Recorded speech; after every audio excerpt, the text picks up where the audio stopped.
Esse episódio marca 300 programas do podcast do Publish News. E também é especial porque falamos alguns dos fatos mais relevantes de 2023 do mercado do livro. Contamos com a presença de Ismael Borges, Country Manager do Bookscan no Brasil, e também com Tatiane Leite, jornalista, professora e criadora de conteúdo. Falamos das mudanças no varejo livreiro, como o final da Saraiva, as dificuldades da cultura e também de Americanas, e por onde o mercado caminha. Dos zigue-zagues que os números de vendas apresentaram durante o ano, da importância das redes sociais, principalmente o TikTok, além de alguns dos principais eventos, como Bienal do Rio, Feira do Livro de Frankfurt e a Intensa Flip. E, claro, a Casa Publish News em Paraty. Esse podcast é um oferecimento da MVB Brasil, empresa que traz soluções em tecnologia para o mercado do livro. Além da MetaBooks, reconhecida plataforma de metadados, a MVB oferece para o mercado brasileiro o único serviço de EDI exclusivo para o negócio do livro. Com a PubNet, o seu processo de pedidos ganha mais eficiência. Já viu falar em POD? Impressão sob demanda? Nossos parceiros da Livro são a referência dessa tecnologia no Brasil, que permite vender primeiro, imprimir depois, reduzindo custos com estoque, armazenamento e distribuição. Com o POD da Livro, você disponibiliza 100% do seu catálogo sem perder nenhuma venda. E também com o apoio da CBL. A Câmara Brasileira do Livro representa editores, livreiros, distribuidores e demais profissionais do setor, e atua para promover o acesso ao livro e a democratização da leitura no Brasil.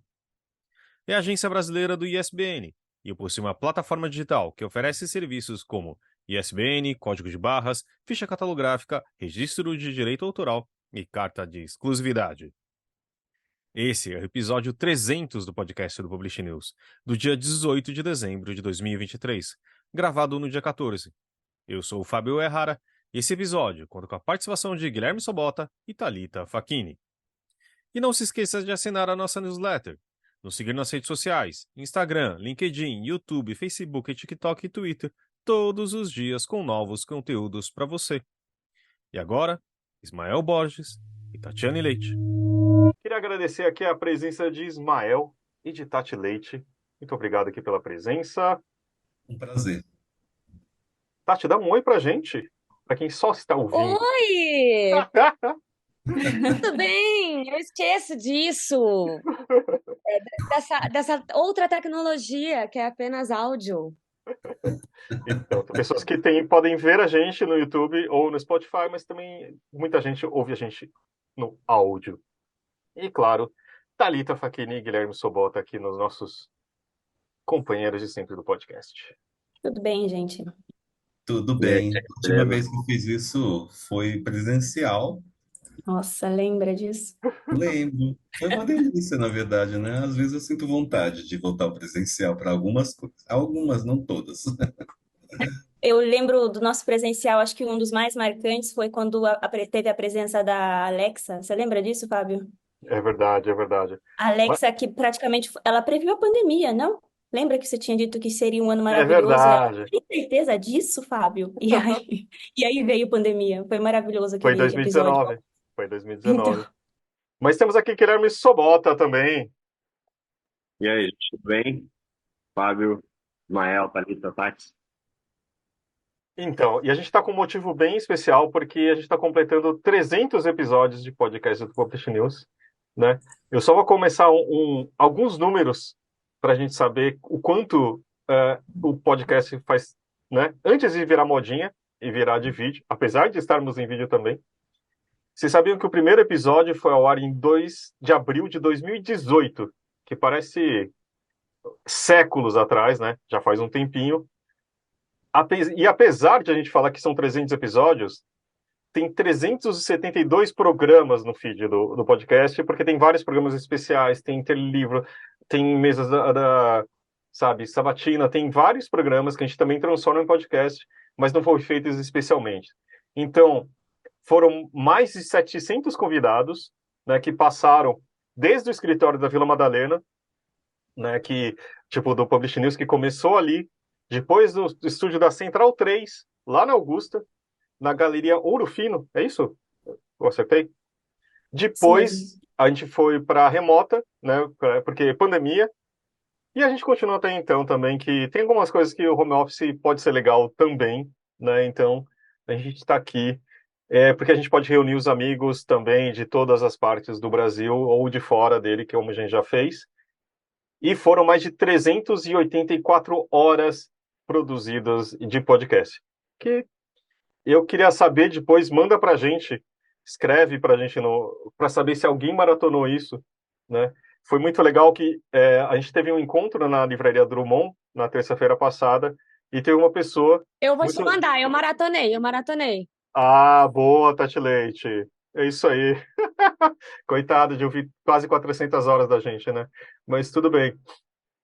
Ó, e eu também tenho os episódios mais ouvidos, né? Thalita, qual que você acha que é o mais ouvido até hoje? Na verdade, eu sei porque eu avalio, eu olho sempre, né? Não vai ser spoiler pra mim. Mas o mais vendido acho que é o da Rita Von Hunt, certo? Exatamente. Como E foi uma assim não foi o delícia. meu? Ah, eu tô Isso. muito decepcionado. Então, Achei vai que ter que eu, se achei que empenhar eu, hoje, Isma. eu achei que eu tinha mais moral nesse mercado. Meu Deus. Mas, ó, o segundo mais ouvido é o Azevedo, porque foi uma época após que ele tinha saído da Saraiva, e acho que muita gente tinha curiosidade para saber o que estava acontecendo. O terceiro é do Jefferson Tenório, né, o autor do Avesso da Pele. O quarto é a especial Coronavírus, né, tipo, foi gravado em 20 de 3 de 2020, quer dizer, naquele desespero que a gente achava que a quarentena ia durar 40 dias, né?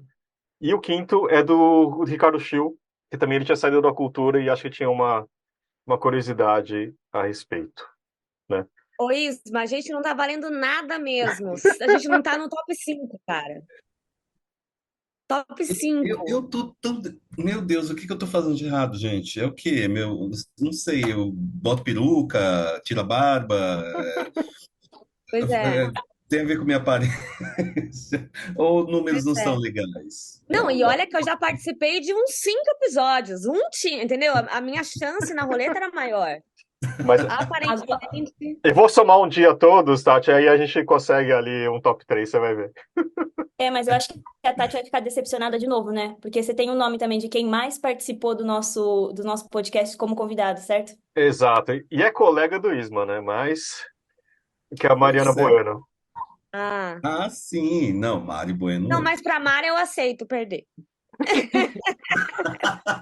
É que além de ela participar dos podcasts, pelo menos que eu me lembro que eu estava vendo, 3 eram mesas que ela estavam e a gente colocou no feed também. Então é meio Legal. roubado, né? Mas sempre as pesquisas são super importantes, né? Então acho que vale a pena. Vocês têm algum A Mari, a episódio? minha, a Mari é minha partner master na Nielsen. Exatamente. E uma pequena coisa que divide um pouco assim as nossas possibilidades é porque eu trabalho num painel que teoricamente é fechado. Então tem várias coisas que eu amaria dizer, mas eu não posso. E ela pode. Então eu me conformo também. Para perder para Mari, para mim é sucesso. Tá tudo bem. Mas eu vou fazer uma pergunta para o Sobaldo, que a gente não tinha combinado, mas apesar que estava na pauta. Sobaldo, você sabe dizer algum episódio favorito que você fez e você lembra? Tipo, Sim, eu dei uma olhada no feed aqui, porque eu imaginava que você podia perguntar alguma coisa assim. E tem alguns que eu gosto, cara, desse ano, né? Pensando assim uhum. em 2023. Então, logo no começo do ano, a gente entrevistou o Marco Olha, Lucchesi. Sobota, se eu não ganhar nem no seu top 5, acabou pra mim. Tá bom. Eu vou citar algo com você. Bota um aí, nem que seja por dó. Fala por dó. Fala, ai, sei Tá lá. bom. Mas teve vários legais esse ano, assim. Então, bem no começo do ano, em janeiro ainda, a gente entrevistou o Marco Lucchesi, que tinha acabado, né, de ser anunciado como novo presidente da Biblioteca Nacional. Foi uma das primeiras entrevistas que ele É deu verdade. esse cargo, a gente conversou com ele. Depois, né, também já rolou o lance da Americanas, né, que foi importante nesse ano aí. A gente fez uma conversa bem bacana com o Gerson Ramos, da Planeta, que também, Exatamente. né, é uma figura recorrente aqui com a gente, sempre muito simpático. E aí, nesse episódio da Americanas, ele explicou de uma maneira bastante clara, assim, apesar, né, de ser um assunto complicado, né, que ninguém sabia exatamente como é que ia ser, logo quando saiu aquela notícia, né? Uhum. Teve um que eu gostei de fazer também, que foi no Rio to See, né? Então eu fui cobrir lá o Rio to See, que Verdade. esse ano acrescentou, né, vários eventos e painéis e tais de mercado editorial. Então eles convidaram a gente foi lá cobrir, tem um podcast sobre essa cobertura. A gente fez alguns também, né, de Novas Livrarias, que é uma tradição também do podcast, e é muito legal. E aí, no meio do ano, a gente entrevistou também o Itamar Vieira Júnior, né, lançando um novo romance. Ah, foi muito legal. Falamos um episódio que eu gosto muito também, que eu lembro sempre, é com a Vanessa Ferrari, né, que lançou um livro bem legal esse ano Sobre escrita, né? sobre o trabalho, né, sobre o ofício do escritor e os Uhum. papéis do editor no mercado editorial. É bem bacana esse livro dela. O Thiago Ferro também, foi uma entrevista que eu gostei bastante de fazer, lançando um novo livro. A gente falou um pouco sobre a pesquisa dele na universidade. Enfim, são alguns. E agora, mais no fim do ano, né, Tati, no pré-flip aí, a gente recebeu a Tati Leite e, e a Lúcia Teixeira, todos Pagu da Unisanta, lá em Santos. E a gente falou de Pagu na Flip 2023. Então, esses são alguns episódios aí que eu lembro, assim, e que Guilherme deixou por último porque foi o preferido dele. Com certeza. Ah, legal, foram bons episódios. E você, Thalita, você tem alguns Thalita, Olha, sem na pressão? verdade, aqui eu tô Power desde o Ranger. início desse podcast, hein? Então, são muitos Exatamente. episódios.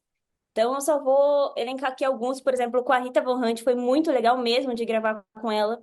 A gente foi buscar ela lá na casa dela e descobri que ela mora muito, muito perto da minha casa.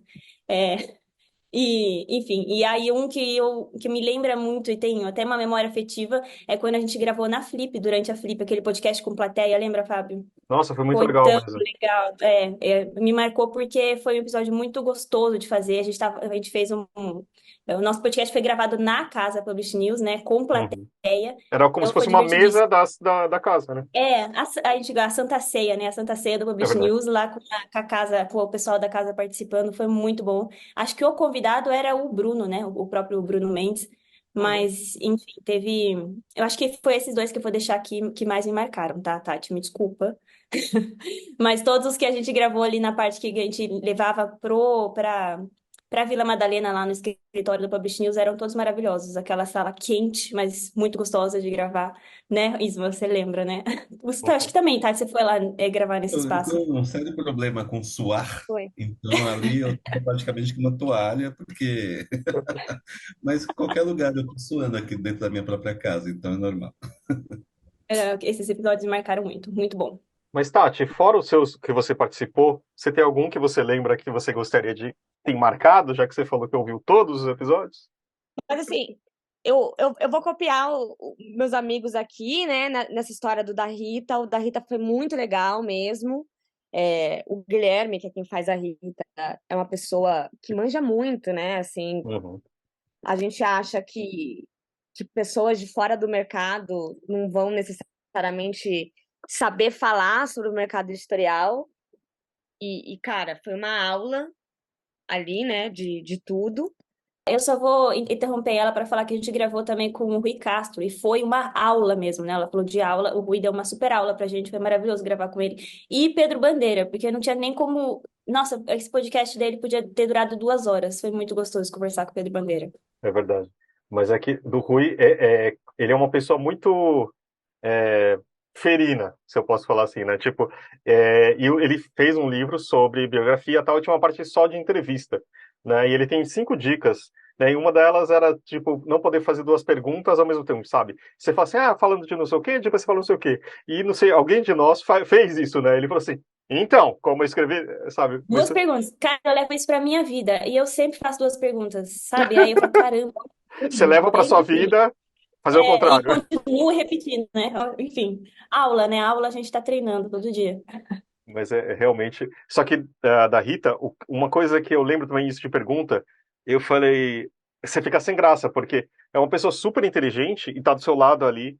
E eu falei, desculpa, eu vou fazer uma pergunta besta, né? Ela falou assim, nenhuma pergunta é besta, né? Tipo, me deu uma coisa assim, e foi, É, ao mesmo tempo, muito acolhedora, ela sabe? sempre. E do É, tipo, não é uma coisa assim, fala não tem problema, pergunta aí, não. Não, assim, sabe? Tipo, se você tem como dúvida, vamos responder. Foi incrível, assim, sabe? Foi muito legal mesmo. é bem isso. Lembrei, vi minha cola, lembrei de vários aqui. Lembrei de quando vocês falaram sobre se o livro era mesmo caro no Brasil, que eu também achei uma puta aula, assim, para entender um pouco essa dinâmica do mercado, porque por mais que a gente esteja dentro do mercado, a gente não se liga exatamente nos números. Eu sou uma pessoa de humanas, então quando isso é esmiuçado e explicadinho, fica super legal. Uma sabatina, é que eu vou roubar porque eu participei dessa, mas é porque, assim, era impossível eu não falar dela, que foi com a Ana Maria Gonçalves, né? Que Hum. foi incrível. Ela é uma puta de uma escritora, ela tem uma coisa lá pra cima, assim, né? É muito interessante de como sempre é, que alguém entrevista ela, parece que você sai leve, assim, de lá, né? Ela é engraçada, ela tem um humor bacana, ela sabe como falar, como responder, deixando todo mundo muito bem, assim, muito confortável. E contar, às vezes, as mesmas histórias, porque às vezes é isso, né? O escritor dá tantas entrevistas que tem que responder a mesma coisa, de vez em quando, e ela conseguiu contar ainda coisas inéditas pra gente, assim, sabe? Então, acho que foi muito legal essa sabatina. E eu, particularmente, gosto muito, toda vez, que não foi uma vez única, que vocês chamam novas livrarias para falar, porque eu acho que o Publish News é um espaço para que isso aconteça. O Publish News já tem um nome no mercado, é o principal site de notícias do mercado editorial. E todo mundo escuta ou vê algo do Publish News.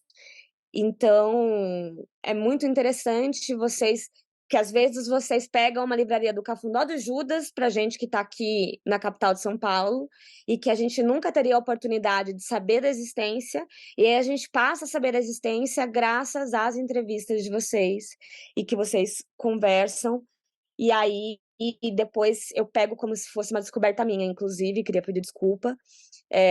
Porque eu falo, aqui tem uma livraria ótima. E aí os meus amigos falam, nossa, como você manja de todas essas livrarias? Eu falo, eu passei por todas, conheço todas. Mentira, porque eu escutei os donos e as donas falando e contando da estratégia. Então, assim, a última eu acho que foi da Ego, né? Que foram as meninas da Ego, que também muito legal. Então, assim, é uma oportunidade super interessante. Gosto também quando chamam a Mari para falar, para esmiuçar e explicar de uma maneira muito mais popular os números, porque a gente fica vendo aquele monte de gráfico, às vezes não entende tão bem, e ela chega lá como... a Mari, a primeira vez que eu conversei com ela falou assim, cara, a gente antes fazia coisa da Coca-Cola, então, assim, eu vou falar dessa maneira muito fácil de compreensão, e que é uma coisa muito difícil, assim, para qualquer pessoa, sabe? Você conseguir traduzir, eu acho que é uma tradução. E por último, juro para vocês que não quero puxar sardinha não, mas essa do Rio to See foi muito legal porque pareceu uma coisa meio reportagem de jornal, assim, sabe? Pareceu um Globo Repórter. Tô aqui no Rio to See, e aí a casa tá cheia, e aí tá muito legal aqui, aí tal pessoa entrou e não sei o quê, então gostei muito. E foi uma primeira experiência legal também, né? Porque o Rio to See, que é o maior evento de entretenimento da América Latina, estava aí com esse edital para escritores e autores independentes. E sempre que existem essas oportunidades no nosso território aqui, é bem interessante. Você tem muitas, né? Boa, boa. Fala, Tami.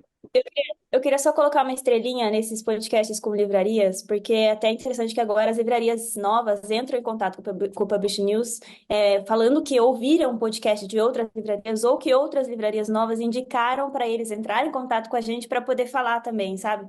Então eu acho que já meio que se tornou uma marca, assim, a gente conversar com eles, eu acho super Uhum. importante também. Tem uma entrevista que eu gostei muito de fazer, foi com o Dan Stubach. Foi muito legal e, tipo, Nossa, foi lindo. né? Na época Porque ele apresentou o Jabuti, né? Foi naquela época. exatamente. E só que assim, ele falou de um lado leitor, e ele, putz, lê pra caramba. Foi gravado, tipo, foi remoto, e ele tava na biblioteca dele, que era gigante, né? E aí, no final da entrevista, quando eu já estava em off, foi legal porque ele falou assim: foi a primeira vez que não me falaram de raquete de tênis e de Tom Hanks. E eu falei assim, Uhum. nossa, eu vou levar isso com uma estrelinha pra vida, porque, pô, o cara tem muita coisa pra falar e eu acho muito legal você conhecer o lado leitor das pessoas, né? Então, eu acho que faz parte do nosso trabalho também isso, né? Tipo, pra mim, acho que também incentivar a leitura é mostrar as pessoas, tipo um ator, um cantor, etc., que, pô, é um leitor legal e tem indicações dele, né? Que foram muito boas também. Isma, você quer mencionar alguma coisa também? Eu quero dizer que acho que a única coisa que eu evitei assistir nessa série de 300 podcasts foi o meu, porque eu tenho vergonha de me ouvir falar. Mas eu vi diversos deles. O do Azevedo foi marcante para mim, eu gostei demais, demais mesmo. Eu amo ouvir a Mari Bueno falando, porque ambos, tanto eu quanto ela, somos de humanas, né? A economia é uma ciência humana, assim, só que, mas ela, digamos assim, ela está mais orientada ainda para o número, porque ela é economista. Eu sou publicitário, comunicador, pós-graduado em gestão de comunicação. Então, o meu trabalho também é tentar humanizar essa parte. Então, a Mari, para mim, é uma professora. É, quando ela ainda trabalhava na FIP, tocando a mesma pesquisa, a gente já trocava muitas ideias. E foi um belo dia que a gente falou assim: escuta, e se essa pesquisa fosse para a Nielsen? E aí, isso nasceu de uma pequena brincadeira e estamos aí trabalhando juntos em uma parceria incrível. Mas agora eu estou falando mais sobre nós do que propriamente sobre os podcasts. Mas, sem dúvida, respeitável. É um trabalho primoroso e não tem como imaginar um mundo no Brasil sem a existência desse trabalho tão primoroso que vocês fazem e sempre um prazer também poder contribuir de alguma forma. Muito bom. Obrigado, Isma. Só uma coisa Fala. que eu tava passando aqui, eu lembrei. Apesar de eu ter falado dos que eu mais gostei, eu vou falar do que eu menos gostei, mas que foi o Eita. que eu mais escutei e o que mais me lembra, assim, que aí eu vi aqui, sabe quando tá completinho, assim? Aí eu lembrei do tanto de vezes que eu escutei ele, que foi a primeira vez que eu competi no Jovens Talentos e que aí vocês anunciaram pelo podcast. Sim, legal isso. E essa desgrama de episódio não saía nunca. Era para sair de manhã, aí não saía de manhã, aí foi o áudio errado, sei lá, alguma coisa aconteceu, eu não lembro exatamente o que que foi. E aí passou o podcast e aí eu pedi para todo mundo escutar, porque eu não tinha coragem de escutar.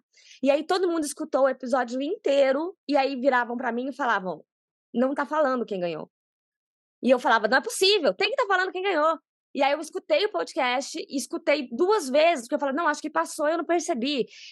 Então ficou numa coisa assim, e eu devo ter escutado esse episódio umas 15 vezes, aí quando saiu e eu não tinha ganho, inclusive, fiquei tristíssima, e eu nunca mais voltei nesse episódio. Tati, e você sabe que eu tenho uma séria reclamação sobre jovens talentos, né? Porque eu não tô, né, zero pretensão de achar que um dia eu ganharia, né? Eu acho que em algum momento ali na vida, talvez eu merecesse, sim. Só que ele foi criado, acho que 2 anos depois de eu não ser mais elegível, porque eu não era mais jovem. Eu fiquei tão triste. Putz. Mas não gostei, não gostei dessa parte. Vamos falar de talentos da média idade, então, agora, por favor. Mas só um bastidor, Tati. Tipo, que é legal saber do outro lado. Eu acho que foi bem no começo, né, Thali? Que a gente estava começando o podcast e eu acho que foi tipo, vamos fazer para colocar. Só que acho que deu algum pau na edição, né? Tipo, a gente aprendendo do pior jeito, né? Que é errando. E tipo, putz, não colocou. E aí, assim, o podcast a gente pode alterar o feed quando a gente quiser, né? Às vezes, ultimamente que eu tô velho, também cansado desse ano, eu até peço desculpas. Às vezes eu deixo passar algumas coisas, que eu que sou editor agora. E aí, nossa, tipo, vamos subir, não sei o quê, a gente falando pro Zé, um abraço, Zé. E aí, assim, putz, de Zé colocar Barrichello. aquela parte, não sei o quê. E aí foi depois, assim, mas foi realmente um perrengue, assim, né? A gente tenta não errar, mas acontece. Mas enfim, é bom saber. Pena que não foi dessa vez, né? Daquela vez. Mas, Nem da outra vez. mas vamos começar também. Essa ideia é para ser uma retrospectiva do ano, né? A gente está falando de 2018 para cá, o cenário de livrarias, digamos que mudou um pouquinho, né? O que eram as grandes livrarias. Esse ano, tipo, a gente deu adeus para Saraiva, né? Que tava, os últimos anos foram bem duros, com cada vez mais com menos lojas, etc. E esse ano deu adeus. Teve a questão da Americanas também, que foi um baque logo no começo do ano, né? E a cultura que, tipo, foi decretada a falência, voltou, fechou a loja da Paulista. Foram algumas vezes, não foram, gente? Então, tipo, o cenário de livrarias, digamos que foi bem agitado no mau sentido nesse quesito, né, Sobota? O lance da cultura que aconteceu ao longo desse ano foi que teve a falência decretada na primeira instância, aí foi revertida na segunda instância, só que agora aguarda uma decisão do plenário do STJ. Então, teve uma decisão monocrática do STJ que suspendeu a falência, que tinha sido decretada antes pela Justiça de São Paulo, e, e aí agora aguarda um julgamento no plenário do STJ, entendeu? Que aí seria a decisão final, digamos assim, né? Tem outros tipos de embargos, assim, e outros tipos de recursos que podem acontecer, mas a cultura está numa situação bem difícil, assim como foi o ano da Saraiva também, que passou por muitas dificuldades até chegar ao ponto de demitir todos os funcionários e ter a falência decretada pela justiça, né? Então, 2023 não marcou exatamente, marcou o fim da Saraiva, né? A existência da Saraiva, que chegou a ser a maior rede de livrarias do Brasil e há não muito tempo, né? Não muito tempo atrás. E deixou e a situação da cultura, digamos que não melhorou, né? Digamos assim, teve esse lance da Americanas no começo, e uma outra coisa importante que rolou esse ano em relação às livrarias foi na pesquisa, né, produção e vendas que é a pesquisa anual feita pela Nielsen, né, que a Mariana veio comentar com a gente, como sempre. E na pesquisa, produção e vendas desse ano, as livrarias exclusivamente virtuais se tornaram pela primeira vez o principal canal de vendas ao mercado de livros, né? Então, de vendas de livros ao mercado. Então, mas uma coisa que eu queria dizer sobre isso, né, além de relembrar esses fatos, é que muito se falava assim do mercado editorial ter, né, aprendido alguma lição a partir da quebra, né, da Saraiva da Cultura, porque era uma concentração muito grande em um ou dois varejistas apenas, né? E aí, com essa crise, que foi um baque para todo mundo, porque eram os principais clientes, né, das editoras, de todas as editoras praticamente, eram a Saraiva e a Cultura. E aí teve essa questão que começou a rolar em 2018, ainda antes da pandemia, e aí existia uma esperança e uma conversa no mercado de que o mercado aprenderia, entre aspas, que não pode ter uma concentração tão grande na mão de uma ou duas varejistas, né? Só que isso literalmente está acontecendo de novo. E agora com uma multinacional e tal, que a gente sabe que é a Amazon. Então, assim, é só uma coisa que eu queria pensar ainda, não é uma coisa, né, que, que tá claro como é que vai ser no futuro também. A gente falou muito esse ano também de uma questão assim de livrarias independentes, né? Livrarias de bairro, livrarias de rua, ou livrarias especializadas, né? Separadas assim, em nichos e tal, que acabam, né, se tornando nos últimos anos e se fortalecendo como um modelo de negócio para livrarias. Mas a gente está vendo de novo uma concentração grande do mercado na mão de uma varejista só. Então, não sei, assim, eu só queria levantar esses assuntos para a gente pensar. Não é algo, né, que acho que alguém tem uma resposta ainda, mas tem um gostinho, assim, de eu já vi esse filme, entendeu? Além dessa diferença, o Wisma estava mutado. Só Eu queria lembrar. estava mutado porque eu desliguei a câmera no Tiquinho, porque eu estava indo justamente pegar o anuário de livrarias de 2023. E teve um momento que estava eu e Leonardo Neto aqui em casa e a gente ficou brincando de olhar quem são essas livrarias de rua, né? As pequenas e tudo mais.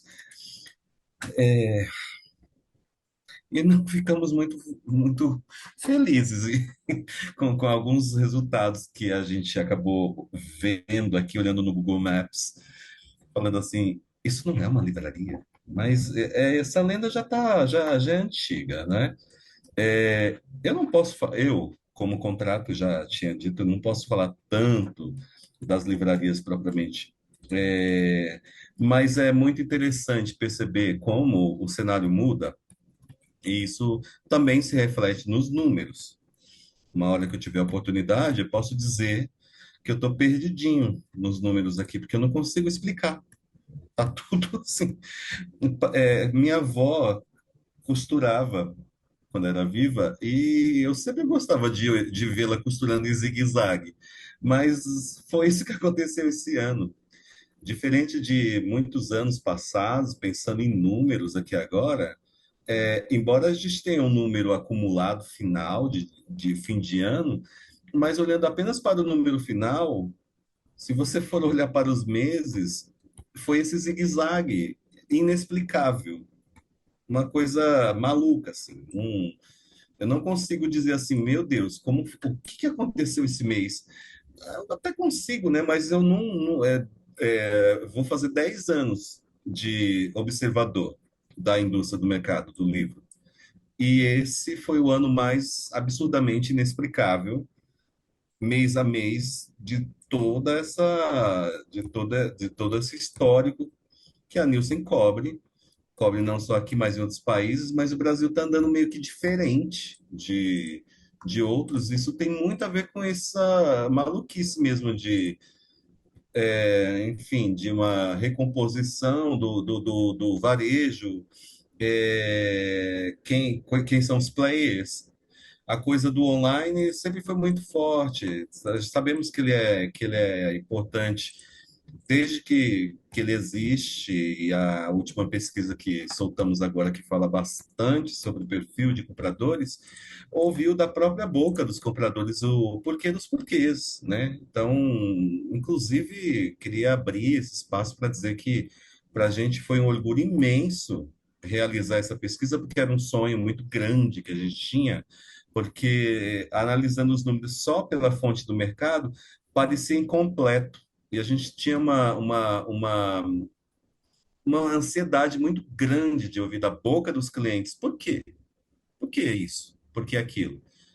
E até entender assim o livro como leitura, como concorrente de outras mídias, outros streamings. Então a gente vê uma coisa que assim tudo está sendo muito ressignificado. As formas de contato com conteúdo, o livro continua sendo um livro, é uma forma com começo, meio e fim, mas as teorias de que as pessoas não gostam mais de coisas tão retilíneas, tão começo, meio e fim, ela acaba aparecendo bastante no resultado das pesquisas. Então, pessoas que gostam de ler, não é essa a palavra, fascículos. Mas é isso.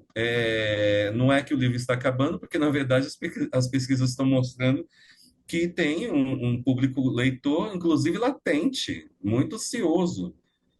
E percebo que essa convivência com as mídias, com as outras, os streams e tudo mais, parece que não é mais fato. As coisas já são criadas para elas serem cross-mídia, tanto do ponto de vista do escritor, né? O escritor normalmente já é um cara multifacetário, então ele vai conseguir desdobrar o conteúdo dele, ou então condensar o conteúdo dele em forma de livro, ou descondensar o conteúdo dele em forma de outras coisas, mas no final parece que tudo está combinando assim. É um livro que normalmente vai virar uma série, um negócio, uma outra coisa. Não é mais um livro por um livro. Não parece que haja mais nada tão à toa. Então o livro perdeu.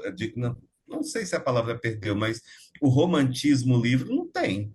É um business pesado, começado de começo, meio e fim.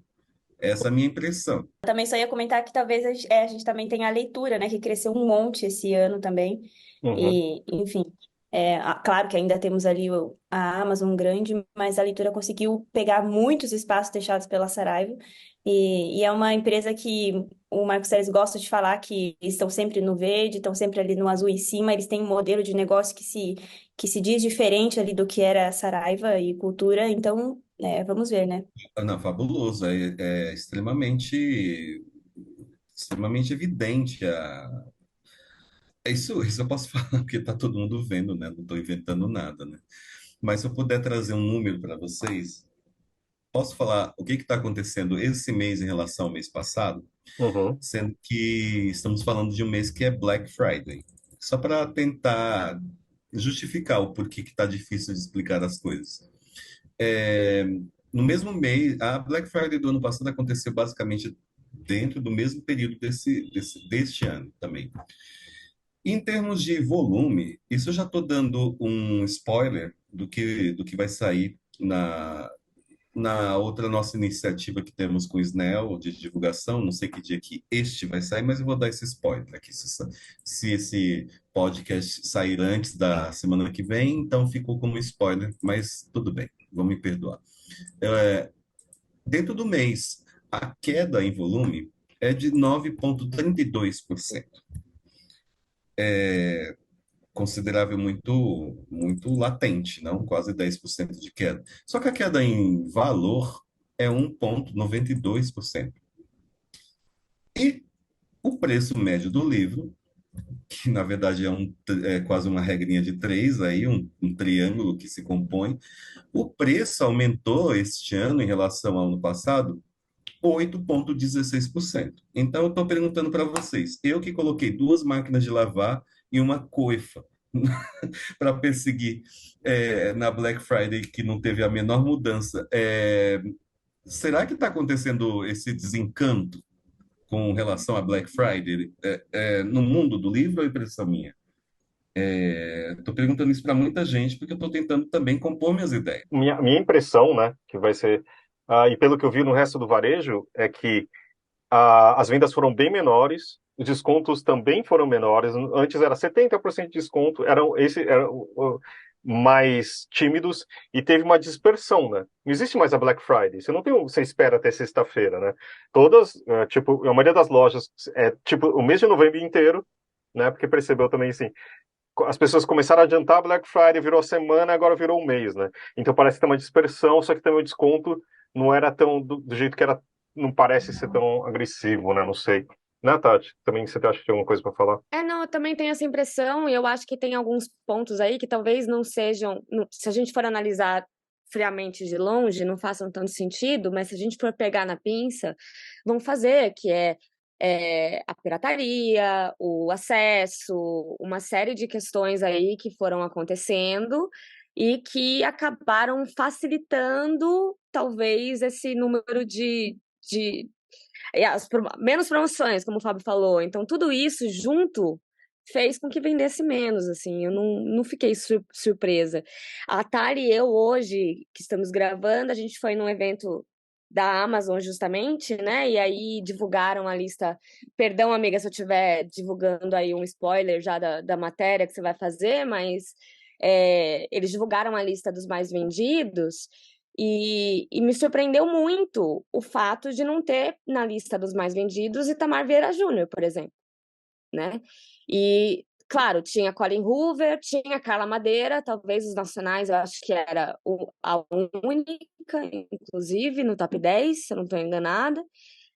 Mas, dentro da nossa bolha, para mim, o Itamar ia aparecer em top 10 facilmente, né? Não com o segundo, mas com o primeiro mesmo, porque Tortarado virou esse fenômeno, né? Que é um livro que ele vai a vida toda conseguir se sustentar com esse livro. Mas eu acho que tem a ver com as redes sociais, tem a ver com a pirataria, tem a ver com o tanto de divulgação que tem sido feito, tem a ver com a maneira como isso tem sido divulgado, o público jovem, como que o público jovem lê, as ofertas de Kindle Unlimited, porque se você for pegar o público jovem, eu não vejo o público jovem indo tanto em livraria de rua. Eu não vejo o público jovem indo tanto na cultura, por exemplo, do Conjunto Nacional. A gente que tá saudoso da cultura, sabe? A gente que tá saudoso de alguns pontos de venda. A gente ainda está atrasado enquanto mercado. Eu falo isso desde que eu entrei nesse mercado. A gente ainda está atrasado enquanto mercado de repensar o marketing e fazer o marketing andar de mãos dadas com o comercial. E aí, justamente por isso, porque a maneira como o livro chega digitalmente para as pessoas é diferente do jeito que a gente imagina. A gente ainda está pensando muito em vitrine, a gente ainda está pensando muito.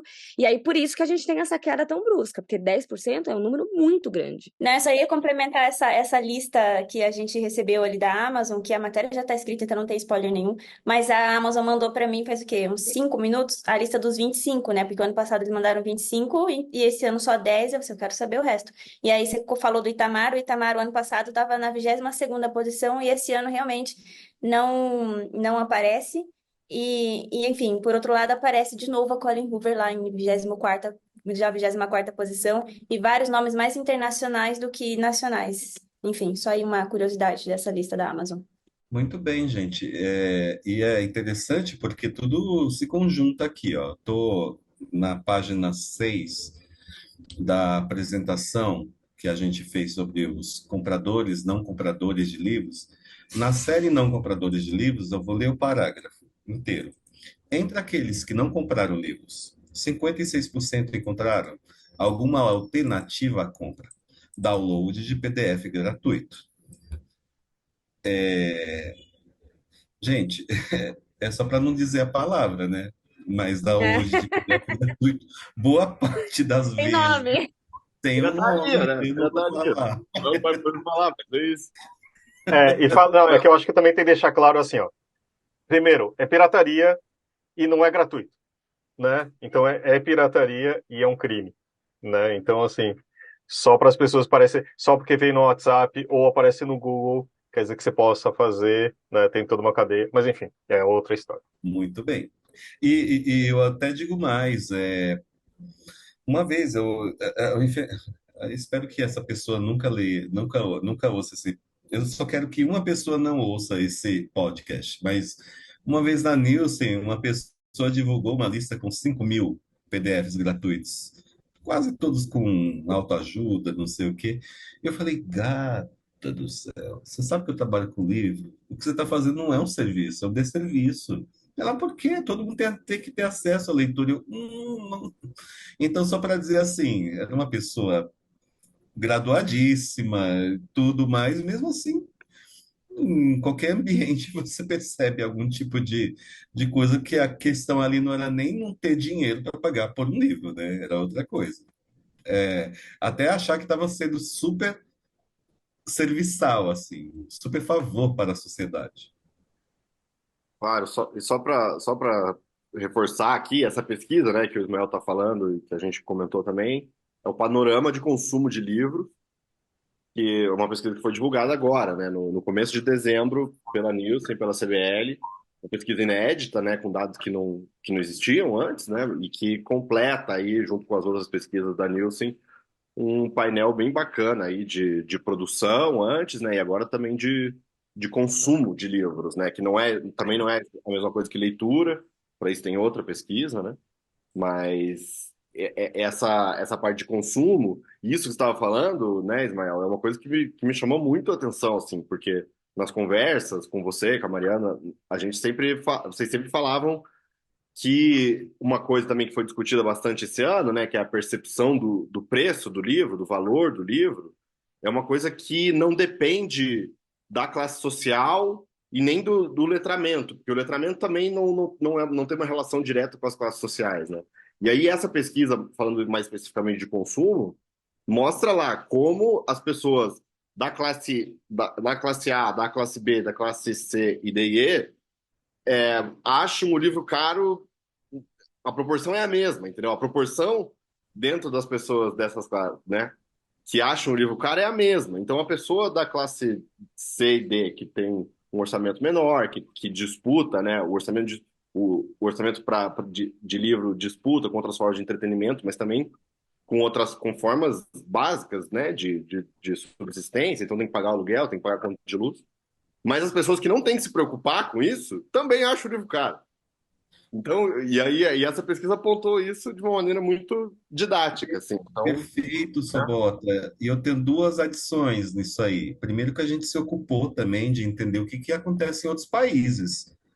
De fato, o livro no Brasil não é caro, imaginando todos os fatores, né? Quando a gente pensa, vai, na tradução, vai, só no câmbio, não é, no salário mínimo, não é. E aí tem o salário mínimo, aquele é super ajustado para botar todo mundo na mesma realidade, também não é. E uma coisa que eu nunca me vou me esquecer é de uma entrevista que o Marcos Pereira deu pro Bial, e ele trouxe um exemplo tão claro que ele falava do O Código da Vinci? o Código da Vinci, exato, Dan Brown. E ele falava, esse livro foi lançado por R$ 39. Se fosse pela inflação, ele devia estar, aí eu não vou lembrar o número, vou jogar, 90. Mas ele está 59. O que está acontecendo com esse mundo que parece que o livro é caro, mas a inflação ele não acompanha? Então, como é que faz? Sim, o Marcos tem uma planilha incrível. É um slide, assim, que ele mostra esses números. É incrível. Ele mostrou lá no encontro da CBL, que rolou em agosto. Tem um lugar que todos os livros são gratuitos, que chama biblioteca, tá? E a gente tem, inclusive, bibliotecas digitais, né, que funcionam no país, que você faz, as editoras são remuneradas, né, toda a cadeia é remunerada, apesar de quem está pegando o livro emprestado não paga, né? E a Tem a biblioteca também, Biblion, né? É bom citar a exatamente, Biblion. boa. Tem a Biblion e também tem a sua biblioteca da sua cidade, do seu bairro, tal. Às vezes tem, eu vou em algumas e tipo é muito triste porque são lugares abandonados, né? Não pela infraestrutura, às vezes acontece também, mas as pessoas não frequentam, né? E lá tem livros de graça. Outra coisa também que eu queria falar é que assim é o preço de um número um, é o preço de um livro. Você pode comer uma gordura, uma batata frita, um sanduíche, uma Coca-Cola, e você vai comprar um livro, né? É questão de escolha. E, tipo, eu sempre acho, no final do ano, sempre acho importante comprar livro para dar de presente, né? Teve várias vezes isso, e você vai perceber que, inclusive, é mais barato que você comprar uma coisa na Renner ou coisa parecida. É muito mais barato e acho que é muito mais legal. Mas, enfim, é só o Fábio nervoso falando disso. Não, e é maravilhoso, porque lá em Atibaia, no encontro de livreiros, a Mari Bueno fez um gráfico que eu amei, apresentamos juntos, mas a autoria é toda dela, e ela ficou relacionando realmente o preço do livro com alguns itens idiotas, por exemplo, isso tudo foi levantado pelo comentário do Felipe Neto, que estava questionando a questão do preço do livro.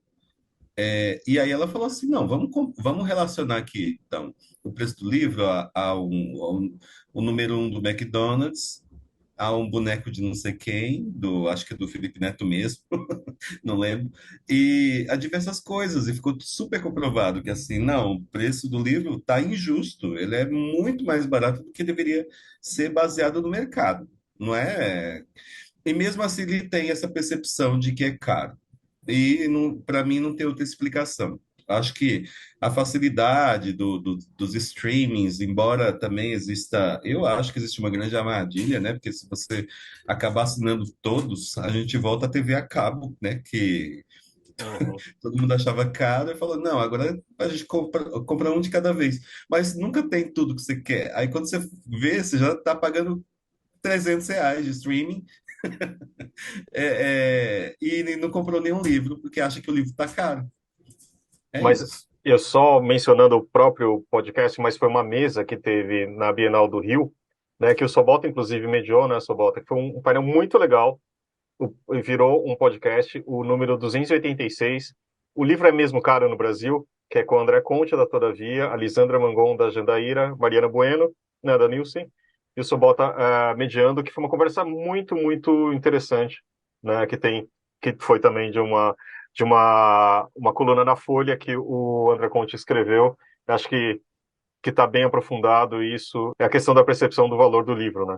Me parece que todo mundo que trabalha na cadeia, que somos todos nós que estamos aqui, né, de formas diferentes, acho que é importante. Mas eu queria mudar de assunto agora.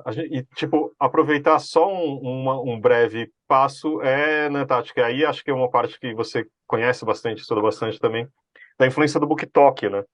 De como que o TikTok virou, antes que era uma rede de jovens dançando, virou uma coisa essencial e, inclusive, importante para o mercado do livro. Isso não aconteceu só esse ano, né? Mas esse ano eu acho que marcou. Acho que a gente fez.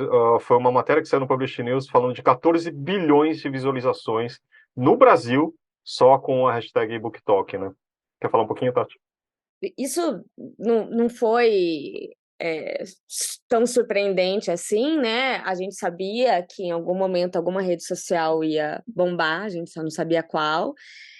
Arrisco dizer que acho que todo mundo estava esperando que fosse o YouTube, justamente porque já era uma plataforma que estava desenhando, né? Estava caminhando para todo esse processo. E aí chega o TikTok, que na verdade antes era um Musical.ly, e aí que era uma rede mais que você dublava coisinhas. E aí o TikTok começa com essa coisa de vídeos curtos e que justamente tinha mais dancinha mesmo, né? Mas começa uma movimentação com pessoas, inclusive, que vocês já entrevistaram aqui no podcast, com o Thiago, né? O Thiago Valente, de criar esses vídeos numa linguagem hiper jovem sobre literatura, sobre livros, né?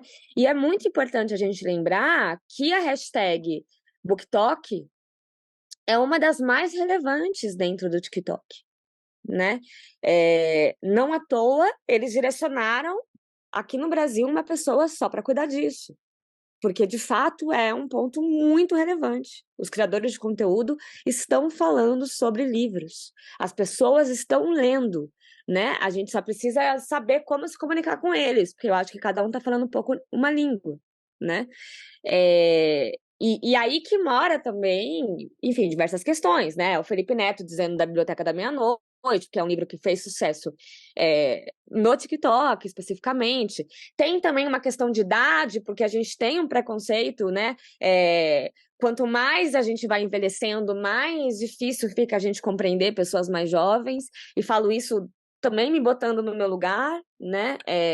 Eu fazia parte desses criadores jovens, né? Dos criadores de conteúdo, e hoje eu estou me sentindo cada vez mais distante. Várias coisas, a minha resposta é sempre: ai, não, estou muito velha para isso, né? E que não é uma resposta correta, porque, na verdade, a gente tem mesmo que ir se dobrando. A prova é que na pandemia, quando começou a pandemia, tinha um monte de editora que nem e-book tinha, né? Que nem livro digital tinha.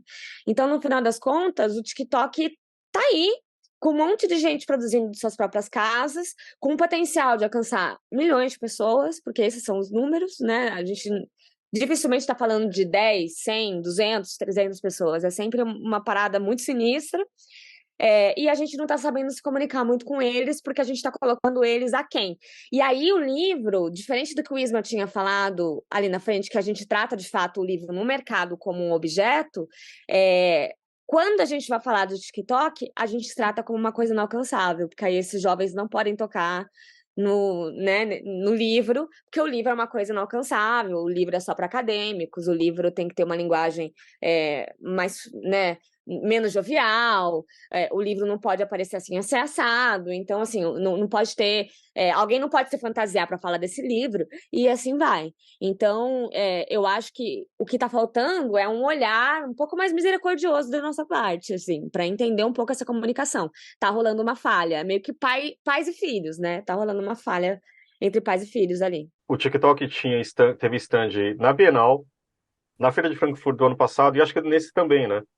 Então, do tipo, realmente é relevante e aparece, né, Isma? Tipo, esses livros que rodaram no BookTok dão um resultado que, principalmente no começo da onda, tipo, de livros como Os Mentirosos, coisas assim, que eram fundo de catálogo que, de repente, explodiram, né? Principalmente lá fora, né?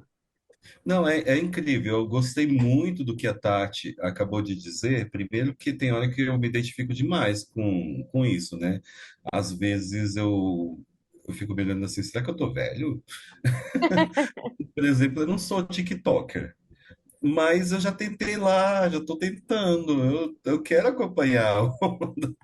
Então, como um quase cinquentão, eu não quero estar de fora, então minha curiosidade está sempre latente. Mas ainda pensando nos números aqui, eu gosto de ler essa informação aqui, ó. Categorias consumidas nos últimos 12 meses.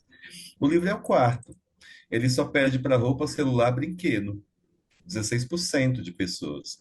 E, conjuntando com ele, olha que delícia de informação: 74% das pessoas dizem que querem comprar um livro nos próximos 3 meses. Então, sim, 74, arredondando é para cima. Então, sim, eu concordo com a Tati quando ela fala assim: o livro é um objeto meio superestimado,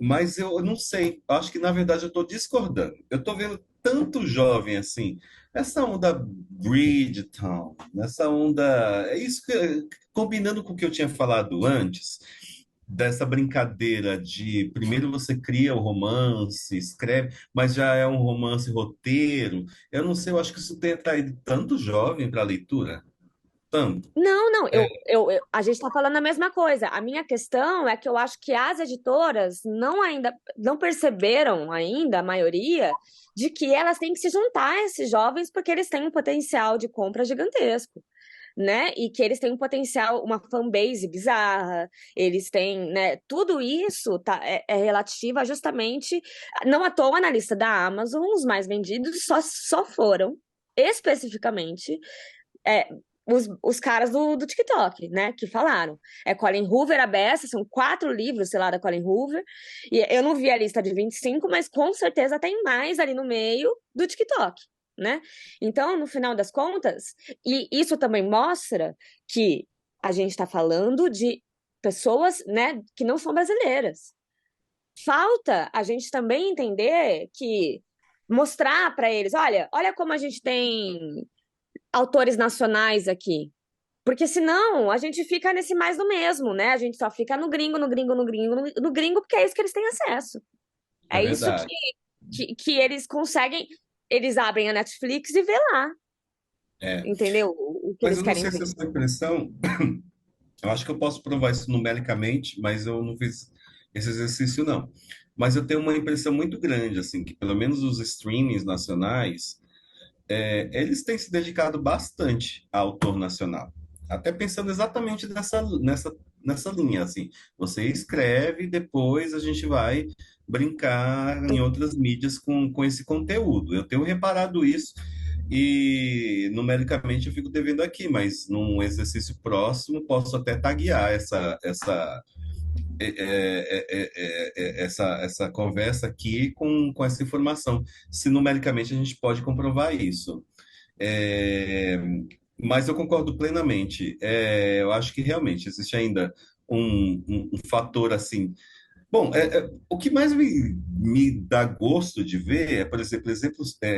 Bom, bienais, não vou nem falar de Bienal, porque tá bom, Bienal. Mas eu estou falando dos outros eventos que são de gente geek e tudo mais, e que as editoras estão lá como expositoras. Isso é algo novo, né? Isso eu estou enganado? Porque eu acho isso muito lindo, né? Quando realmente você pega um evento que a gente vai falar só de super-heróis e tudo mais, poderia ser só filme, mas não, tem uma editora lá e faz o maior sucesso. Eu acho isso muito, muito revelador sobre o poder realmente da força jovem interessada na leitura. Eu acho isso muito bom. Vende mais, né? Não, com certeza. Desculpa, Tati. Realmente acho que é super importante mesmo, e porque é a renovação também do mercado, né? Tipo, se você não tiver jovens lendo, você não vai ter adultos e etc, né?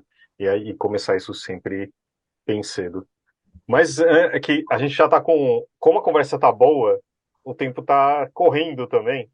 E eu acho que eu só queria, do Guilherme e da Thalita, um destaque de vocês para falar, acho que de um evento. Não sei se queria que vocês falassem um pouco de ou Bienal, ou Frankfurt, ou a Flip, que acho que são 3 eventos super importantes e que acho que esse ano também foi algo marcante, né? Thalita, quer começar? Pode ser? Eu acho que os três que você citou têm pegadas diferentes, né? E para mim também. Eu acho que para mim o destaque é Frankfurt, até porque esse ano para mim foi especial por ter pessoalmente ter é, mediado um painel na feira também, mas eu acho que ela se tornou não, continua ainda muito relevante nos assuntos que ela aborda lá. Então é sempre maravilhoso a gente tá lá perto para poder ver tudo em primeira mão. E esse ano também teve polêmica na cerimônia de abertura, com o filósofo Slavoj Zizek falando sobre o assunto de guerra e, enfim, várias coisas que renderam muito. E eu e o Gui estavam lá para ver tudo de perto. E a gente publicou muita coisa e rendeu até depois da feira. Então a gente fez um trabalho bem interessante nesse ano de cobertura na feira de Frankfurt. E eu acho que, enfim, me marcou esse ano. Sobre Bienal também, foi maravilhoso. Eu e a Dani também cobrimos um monte aquela Bienal, andamos muito, não vou nem falar um palavrão aqui, mas andamos demais naquela Bienal.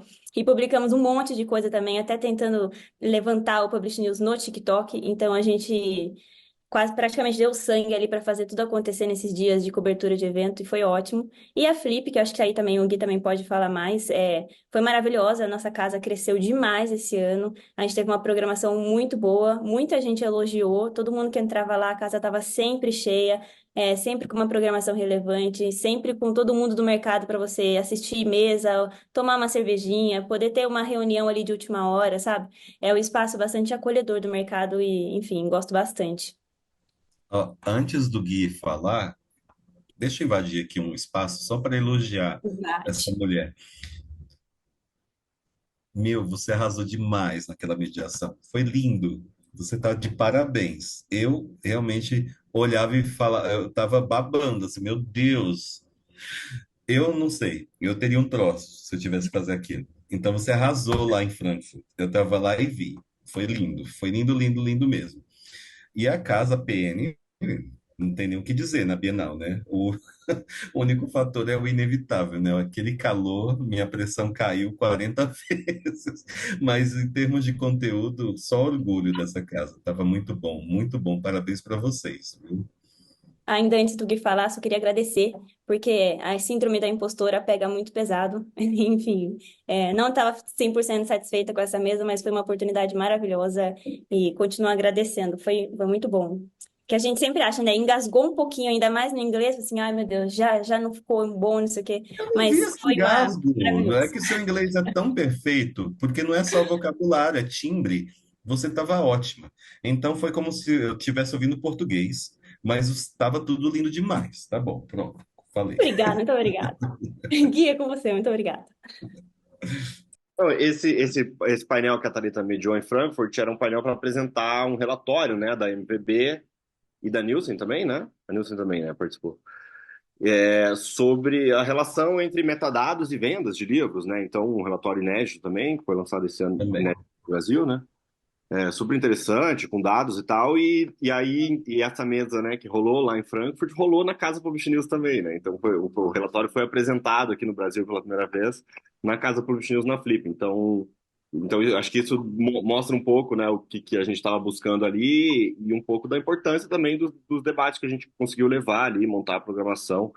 Esse ano teve recorde de parceiros, né? Então, muitos parceiros do mercado, marcas, editoras, e outras empresas que tiveram com a gente que foram muito importantes no desenvolvimento desse projeto, né? Que, queira ou não, é um dos projetos centrais aí do Publish News ao longo do ano, né?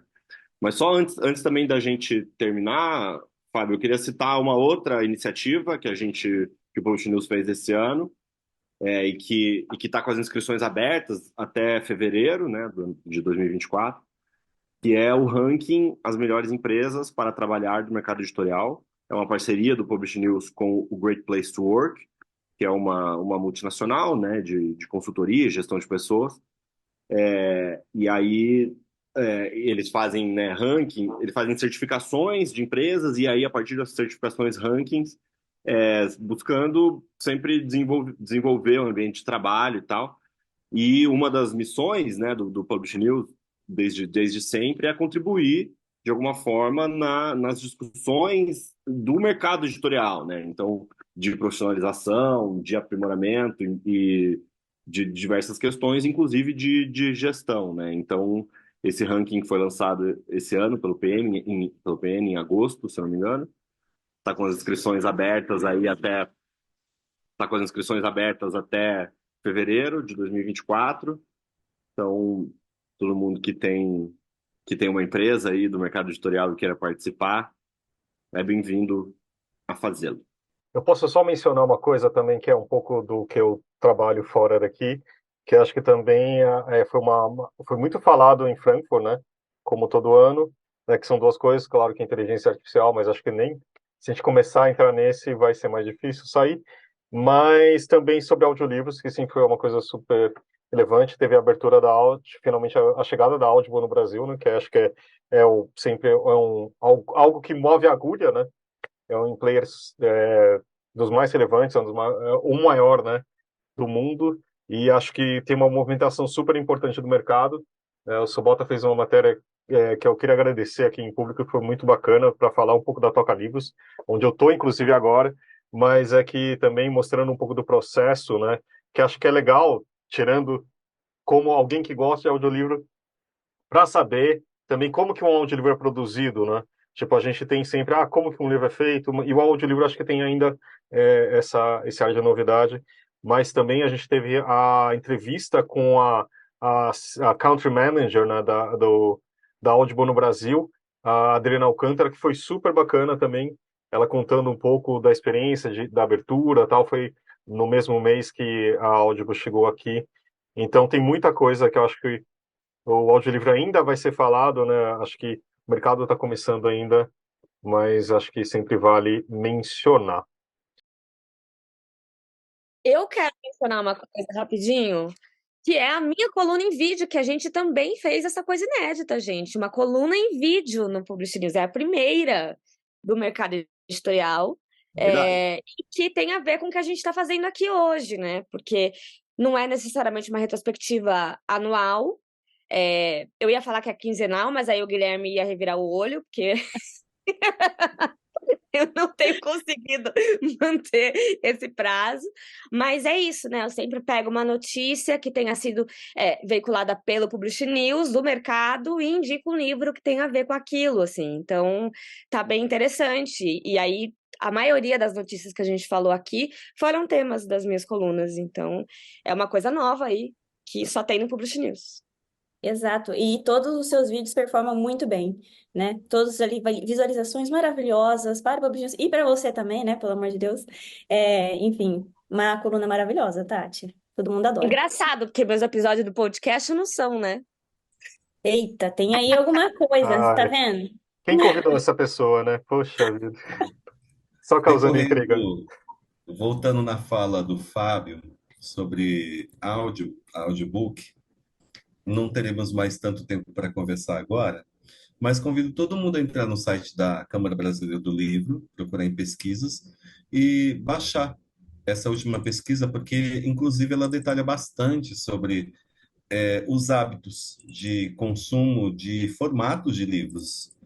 Tem um aqui só para dizer, então, quais foram os 3 mais recorridos em termos de formatos digitais, incluindo áudio e e-book: Amazon, Google, Esquilo. Só para dizer os 3 primeiros, mas a pesquisa completa está lá. Não, essa pesquisa ainda, a gente até conversou, né, aqui na pauta, a gente vai ter que aprofundar mais, porque realmente foi uma pesquisa incrível, e a gente vai falar isso em outro momento. Mas antes que as pessoas saiam correndo e vendo que esse episódio vai durar quase 2 horas, a gente vai encerrando por aqui. Tinha muita mais coisa para falar na pauta, mas a conversa foi uma delícia. Só que antes a gente tem que fazer também uma tradição, né, do podcast, que é uma indicação. Mas eu queria uma indicação um pouco mais, tipo, pensar um pouquinho mais de uma coisa legal desse ano, sabe? Que você falou assim, putz, isso foi muito legal do ano, que vocês leram, ouviram, estiveram. Eu vou começar só para falar, que eu já mencionei aqui, mas assim, foi um dos podcasts mais bacanas. Né? Primeiro, acho que, tipo, uma coisa triste, que foi o final do do Foro de Teresina, que foi uma comoção, para mim, inclusive, né? Tipo, os episódios finais, os 2 últimos foram tristérrimos, porque contando um pouco do bastidor e de toda... de como às vezes é dentro de um veículo jornalístico, né? Mas enfim, vai dar uma saudade imensa porque com o podcast a gente acostuma com as pessoas. Eu era amigo do Toledo, sabe, de todo mundo que estava lá e realmente foi incrível. Mas eu queria mencionar o podcast do Alexandre, né, que falou do nosso querido foi péssimo, né?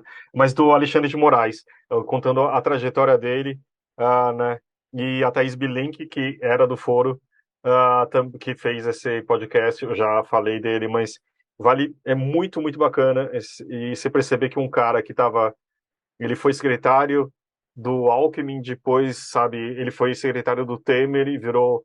Então ele está sempre por ali, de alguma forma muito importante no cenário político.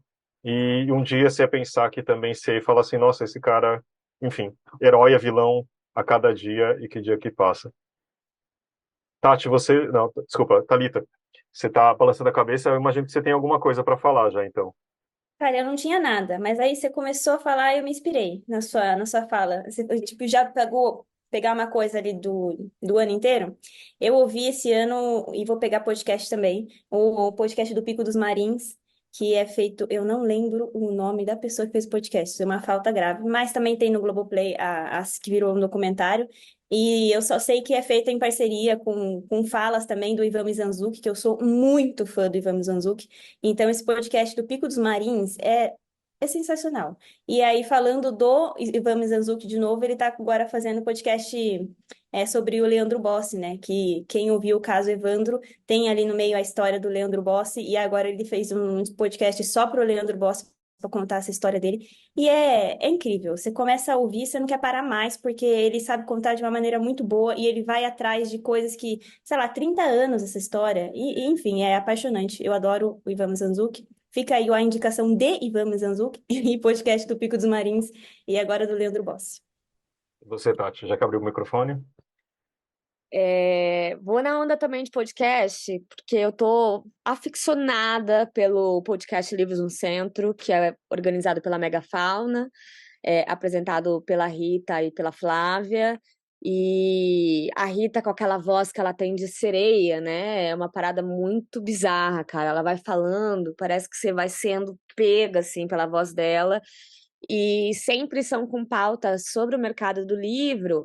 E eu gosto muito porque, além da pauta em si, eles também têm depois a conversa entre os livreiros, porque sempre fica rotacionando entre os livreiros. Às vezes tem, sei lá, esses dias eles contaram uma história de amor, né? Outro dia eles contaram sobre uma editora em específico. Na época da Flip, eles contaram sobre um dos palestrantes da Flip, toda a história da Flip. Ou seja, é super assim, né? É uma teoria gostosa de escutar. Aí depois tem essa conversa super legal e gostosa com indicações dos próprios, que tem a ver com o tema, né? Dos próprios livreiros. E no final tem uma brincadeira que eu amo, porque eu fico fazendo em casa, que é aquela coisa do pergunte ao livreiro, que é quando alguém chega na livraria e fala: você sabe qual que é o livro? Que tem uma capa amarela e uma menina fazendo um joia, e aí eles têm que descobrir, eles fazem essa gincana. E aí eu amo quando é um podcast, quando é algum programa assim, que te incita a querer participar. É tipo o William Bonner te dizendo boa noite, você respondendo de volta, né? Então, assim, eu queria até deixar público aqui, caso algum deles escute esse podcast, que eu estou tete a tete com a Flávia Santos, que tá ganhando na gincana até agora, eu estou tete a tete com ela. Não tem como eu comprovar, mas eu serei minha própria testemunha. Mas Vou é mandar muito esse bom esse banjo aí pra podcast. Flavinha. Muito bom. É. E você, Sobota, pegando todo mundo de calça curta?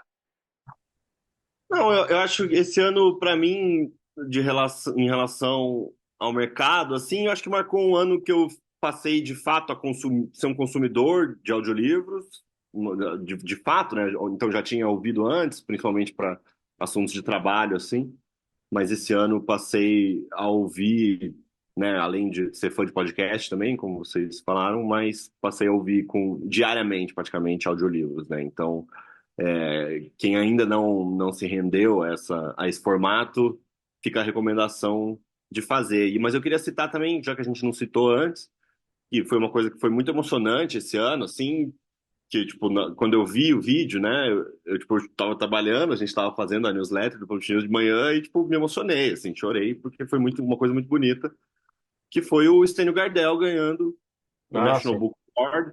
Então, com o livro, né, A Palavra que Resta, e, claro, o livro já tinha, né, já tinha sido comentado no Brasil, tinha sido finalista no Jabuti e tudo mais, então, inclusive no BookTok eu vi que ele tinha uma comunidade, assim, de leitores também. Mas aí esse ano ganhou, né, o National Book Award, que é um dos principais prêmios lá dos Estados Unidos. E aí a reação dele no vídeo, porque foi uma cerimônia assim super bonita, né, transmitida e tal. E aí tem a reação do Stênio recebendo a notícia e subindo lá no palco para fazer o discurso. E o discurso dele é bem emocionante, assim. Então foi uma coisa que ficou marcada aí nessa temporada de prêmios agora do fim do ano. Mas agora eu fiquei curioso, e a gente coloca como indicação, só botar. Comenta algum audiolivro que você achou que te marcou mais, assim, algum título.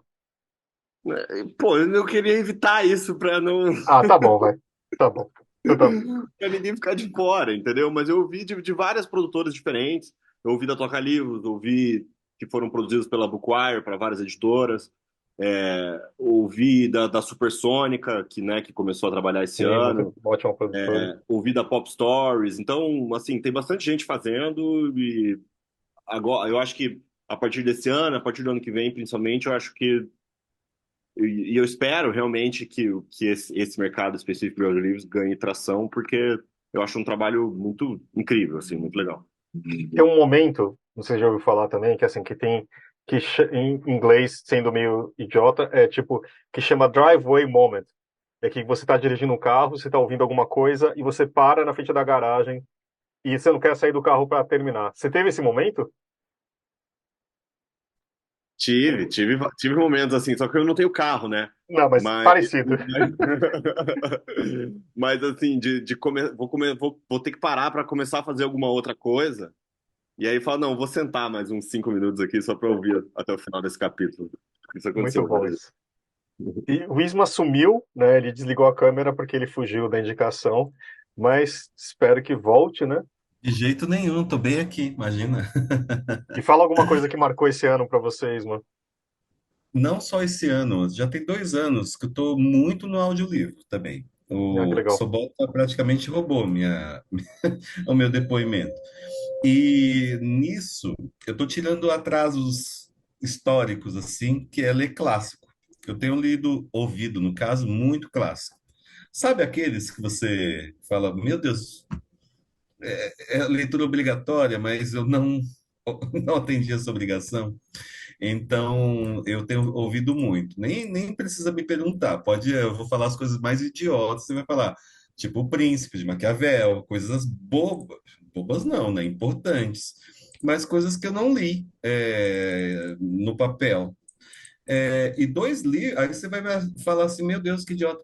Mas assim, um livro que eu li esse ano, que é novidade, mas não é, foi Doutorado, me marcou bastante, já não é novidade. E outro clássico que eu também li no papel foi um negócio assim que me marcou muito na faculdade. Eu fiz muito na pós, na USP, fiz muita questão de reler, que é Queijos e Vermes, Carlos Ginzburg. Uhum. Mas aí é uma coisa um pouquinho mais acadêmica. É, mas foi o que me ocupou bastante esse ano. Foi exatamente isso. Assim, eu li uma novidade que não é novidade, eu li um clássico e o resto eu vi. Basicamente foi isso. Se você perguntar assim, você está na média de leitura? Não, estou abaixo, mas de ouvir eu estou acima, eu acho. Para bem em conta. Não há diferenciação entre ouvir um livro e ler um livro. Para mim é. Exato, exatamente. Mas, gente, queria agradecer muito a Isma, Tati e, claro, a Sobota e a Thalita também por participar aqui. A Thalita, acho que dos 300, com certeza tá lá nas centenas também, com certeza tá aí. E o Sobota Uhum. aqui, tipo, muito feliz de estar aqui com a gente também. Não é recente, né, mas no podcast esse ano todo, né, a Sobota esteve aqui. E eu, tipo, é muito legal, e ainda mais fazer com amigos como a Tati e o Boa. Isma. É muito bacana. Mas valeu, gente. É bom, gente, parece uma conversa de bar aqui para mim, porque todo mundo tão amigo, querido, que torna tudo muito mais fácil e fluido. Mas é isso, acho que a gente precisaria de mais 2 horas para falar dos assuntos É, Nossa, os eu também sérios acho. e as bobagens também que compõem a vida. Essa conversa passou muito rápido, eu adorei conversar com vocês. Eu acho que quem vai assistir isso aqui no vídeo vai ver que eu fui mudando a minha cadeira aqui enquanto o sol veio chegando aqui, daqui a pouco eu tive que fechar a cortina, porque Eu vi uma hora que passou o sol uma. estava na tua cara, assim, eu falei, eita, tá se bronzeando já. é Fui isso. fechar a Eu cortina. quase queria contar que eu quase perdi uma adolescente, que a minha irmã tá vindo aqui passar uns dias comigo. Eu quase perdi a adolescente, porque eu tava tão focada aqui, de boa, que aí uma hora eu falei, meu Deus, a minha irmã, cadê? Tá perdida. Então, assim, a culpa seria de vocês. Mas eu nem sei se tecnicamente tá bom, porque meu ring light aqui, toda hora fica desligando, que ele tá na USB. Bom, então é isso aí. Mas Vamos. tudo bem, continua lindo, Isma. Fica tranquilo. Ah, obrigado. Então tá bom, gente. Muito obrigado. E eu só tenho que falar que, Gente, tipo, valeu. E a gente vai ter alguns outros episódios gravados, mas por não, favor. praticamente não pararemos com o podcast. E daqui a pouco já é 2024. É isso, né? Falei certo. Sim. Então, Falou, porque eu também errei hoje. Eu falei, meu Deus, eu tenho que fazer um relatório sobre esse ano que a gente está vivendo, que eu não sei. mas valeu, gente. Boas festas e obrigado pelo tempo aqui. E valeu por Muito Obrigada, obrigado. Valeu, ouvirem e gente. manter esse Obrigado podcast. pelo convite e Valeu, um valeu pelo beijo em convite. todos vocês. Eu gosto de todos vocês, tá bom? Um beijo, gente. Tchau. Obrigadão.